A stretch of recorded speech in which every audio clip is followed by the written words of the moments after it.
I hate this as we have multiple new reports surrounding the Boston Celtics and some massive updates regarding their free agency and Brad Stevens' plans for this team, including one that has fans absolutely fired up. We're going to break down exactly what those are and discuss what this means going forward as this changes the landscape of the offseason. We also have a few other reports to go over today, folks, involving the Boston Celtics. Before we can do it all, if you're a part of the percentage who aren't subscribed to the channel, this is the place to be for daily Celtics content. So make sure to hit that subscribe button. And thank you guys again for your continued support. Ladies and gentlemen, with the NBA Finals concluding very soon, the Celtics unfortunately not in it. We have some big updates surrounding a couple of players who won't be returning, according to a lot of sources here, to the Boston Celtics. And let's dive right into it. Now, this one kind of came out of nowhere, but if you're, following the Celtics super closely, you kind of had an idea that there was a possibility that this was going to be, on the horizon here, and that is surrounding Luke Kornet. And we're going to be diving into the depth chart. We're going to be doing all those things, but I want to drop this here. And this is a big report that dropped last night. So the Celtics are likely to lose backup center Luke Kornet in free agency. With Boston's massive tax bill and their plans to lower it, Kornet will find interest from contending teams who can offer more annually. And I mean, Luke Kornet, a very, very good, interesting, tenure as a Boston Celtic. But I really, really liked his game with the Celtics. And the fact that, with the tax bill, the CBA, everything, we're going to be diving into that. We also have a report on Jrue Holiday as well surrounding leaving the Boston Celtics. It's going to be a bittersweet, offseason, because bitter in the sense of there's going to be a lot of guys who are leaving, guys that helped the Celtics win a championship, leaving the team. But on the flip side, this is a much needed, it has to happen. It's just the way that the NBA works, and they were never going to be able to extend every single player. And Luke Kornet seems to be one of the guys who, is out there now. There was some rumblings, about, Luke Kornet returning to, Boston on a team-friendly deal, all these different things earlier on in the offseason. But now it seems, according to Evan Sittery there, that he is not going to be returning and that he's going to be gone. And they're going to let him walk because of the other avenues they have to take to cut salary at this point. And let's look at his stats in Boston. Now, he's been with Boston, won a championship with Boston, of course, last year. He was a pretty big contributor, to the team in general, right? And someone that when he was brought in, we think back, he was brought in, I guess, technically from Milwaukee, but realistically, he was on 3 different teams. He was with Boston back in 2020, 2021, if you remember that. Went to Cleveland, Milwaukee, was basically bouncing, was almost out of the league, came back to Boston, and in 2022 really found his stride. He is a backup center through and through, right? And you think back to last season, even like this season that just happened, 73 games. He started 16 of them, given some of their, center woes. Kristaps Porziņģis being injured a lot. He averaged 6 points, 5 rebounds. He is a baller, and I love Luke Kornet. He is a perfect backup center. He is big. Is he a good defender? No, but he not necessarily like a great defender, but he's a very capable defender, and he's someone that is always in the right spots, and he's just someone who plays the game of basketball correctly, and that's why he contributes to winning basketball. And as crazy as it sounds, like obviously when Luke Kornet came over, you were thinking, okay, who is this guy? How well will he actually do? He did extremely, extremely well, and they're going to miss him. Like, as much as, there's some like memes and jokes about Luke Kornet, they are going to miss him. He's 29 years old, going to be turning 30 by next season. Whatever team he joins is going to have a very solid backup center. And there's been some rumblings about him going to the Lakers. I mean, he would fit perfectly over there as a backup center. And the Celtics now have to replace their backup center. Will they use some of their young guys, some guys who saw last year? I'm sure that's kind of, finding guys on cheap contracts, on rookie contracts is going to be the play.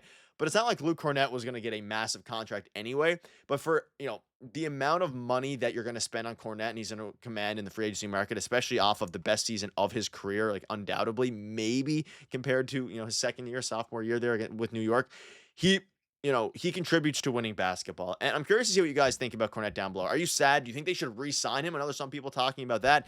I think ultimately, it makes some sense here. And it's going to be interesting because you also have Jrue Holiday. Now let's dive into him a little bit. A recent article dropped, and we'll touch on Kornet again before we wrap up. Article dropped basically revealing who's most likely to leave the Boston Celtics. Number 1 in tier 1 at the very top of the list, according to this insider of The Athletic, says it is Jrue Holiday. The obvious salary cutting option. Now, of course, this is an insider from The Athletic. This is a article/report.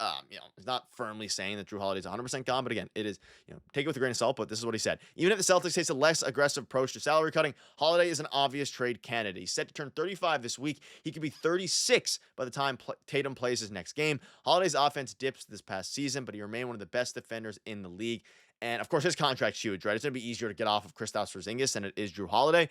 Though his contract isn't exactly team friendly at this point, he's the type of veteran a contending team should want. And that's the biggest thing. You look at, his stats last year, of course, he's dipped a little bit since coming to Boston in the points department. Still one of the best defenders. Didn't get any accolades for it. A weird year in general. He is an elite role player and an elite, third, fourth best player on a championship team. If he's your third best player, fourth best player, you can win a championship. We saw that last year. And obviously you can argue who the third best player is, the fourth best player, regardless. Tatum, Brown, and whoever else. For for Jayson Tatum and Jaylen Brown, not having Kristaps, Porziņģis and Jrue Holiday is interesting. Now, Kristaps, I don't think is as big of a deal, but Jrue Holiday, he makes so much money, of course, signed that massive extension. He's under contract with the Celtics now for, a while.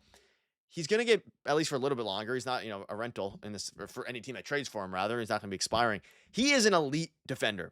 And if there's a team like, out there, like, not necessarily the Lakers, but teams out there who, let's say they strike out in Kevin Durant. Let's say Giannis doesn't get traded. You now open yourself up to needing a role player. Every team can use a wing. Every team can use a point of attack defending wing. And if, his contract, yes, it's bad in the sense of it's a little bit of an overpay. But you're at the point, if you're a contending team where you're saying, hey, we don't have an avenue to get a free agent like him. There's not many out there. Or a trade like him that you have to give up a ton of assets, multiple first-round picks or anything like that. You can kind of, I think the Celtics will be able to get off of his contract and maybe get a little bit less assets because of his contract not being team-friendly. But that's fine. Get out of it. You reset, get a little bit of assets back for Jrue Holiday, and for the other team, it makes a ton of sense. And I think that there's a point now where we're not going to have Jrue Holiday or Luke Kornet, and probably not Kristaps Porziņģis on this team. The center position is very, very, bad. Of course, you have Al Horford. You have Keita. Other than that, do we have faith in Xavier Tillman? Do we have faith in Al Horford if he returns? Do we have faith in Keita? I mean, we all do. We all love him. Fan favorite. Can he be a starting center? Let me know down below right now. But regardless of that, you can see this here from Celtics Unite. Jrue Holiday, Luke Kornet, Sam Hauser's another one, video coming on that soon. Kristaps Porziņģis, all gone. CBA ruined our league. The reality has sunk in, right? It has sunk in. These guys are going to be gone. A lot of players on the Celtics that we know that contributed to the championship, it's just their time to go. The big question is, though, how do Brad Stevens and the geniuses in the Celtics front office manage this? How do they change their team to make it so they are a team that now is reformed and can actually work alongside what's going to be Jaylen Brown next year? It's going to be Jaylen Brown's team. Jaylen Brown and Derrick White. There's some rumblings about Derrick White being traded. Are the assets you're going to get for Derrick White worth the team-friendly contract? There's a lot of different things they have to weigh here, but we do know Jrue Holiday almost surely gone. Luke Kornet gone. And it's a very unfortunate reality. And I think at the end of the day, though, folks, Celtics will be good. They won a championship just last season, and I'm excited to see what Brad Stevens has up his sleeve. But ladies and gentlemen, you guys are absolute beasts. Thank you guys for continued support. Tons more content coming. Things are really about to heat up, so you want to make sure to hit that subscribe button. Thank you guys for watching. You guys are the best. Cheers.